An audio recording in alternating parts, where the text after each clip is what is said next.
Let's start with maybe a little bit about the evolution of Land O'Lakes.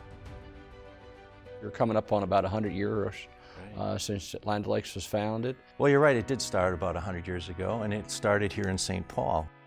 About 320 local farmers got together and formed a cooperative called Minnesota Creameries Association. And they had one intent, and that was to work together to bring their products to market. And they did that successfully through butter and built a pretty nice butter business throughout the United States. Land O'Lakes. Land O'Lakes margarine is made with fresh skim milk. From there it evolved into what it is today. Our purpose hasn't changed, we're still a co-op, and it's all about the members. We're a $16 billion Fortune 200 agribusiness company, so we're much bigger. We're in 50 countries around the world, and we have 4 business segments. We have about 10,000 employees. We're in every state, 275 facilities in the United States, and a number of joint ventures internationally. Yes, we're known as a butter company, so dairy is a big part of our company. It's about 1/3 of our sales. But we're also into crop inputs through our Winfield United business and animal nutrition through Purina. In fact, we're the 4th largest feed company in the world. Many people don't know that.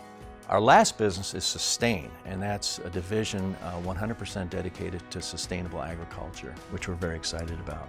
I don't think there's any other company that is involved in the breadth of agriculture like we are. If you think about Land O'Lakes, we're not only involved in what seed and crop nutrients go into the ground, but we also process that crop. So we're really able to engage with our consumers all the way back to where that crop started and all the steps along the way to make sure that they feel good about the food they eat and that we're able to tell them what they want to know about that particular product. What's been your experience at Land O'Lakes with transportation? Dairy's a great story, and innovation can occur on a relatively simple product like butter. We've partnered with Uber, for example, so we're all very familiar with Uber. You want to go to the airport, you call Uber. But Uber also has a division that utilizes rural trucks. So for example, in a business like ours, whether it's animal nutrition or crop inputs, we're like anyone else. We have people who have real-time needs for a product being delivered. Working with Uber, we're able to use that surge capacity at a local level to get products in the right hands at the right time.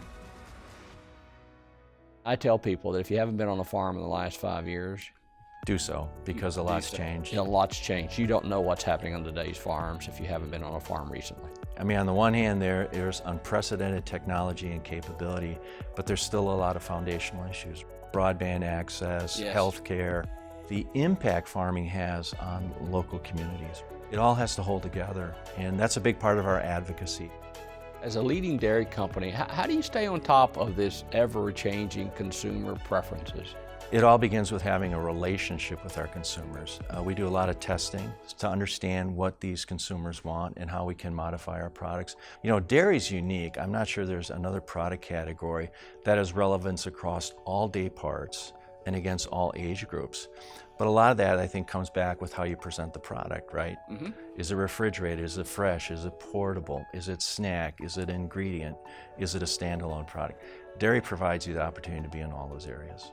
What do you see ahead for the dairy industry in the next 5 to 10 years? We're excited about dairy. In fact, there aren't many categories like dairy. If you look at U.S. dairy, it's a $60 billion segment. It's growing, it's nutritious, it's relevant, it's flexible, it's driven by innovation. And you know, we're doing a lot of work proactively to expand our portfolio. So, for example, we bought Cozy Shack and Vermont Creamery in the last few years. Those allow us to deliver dairy products in a different way to a different consumer base. Land O'Lakes, I've known Land O'Lakes since I was a kid. Impressive organization. You guys are doing a phenomenal job with what you're doing. Thank you, it's exciting here.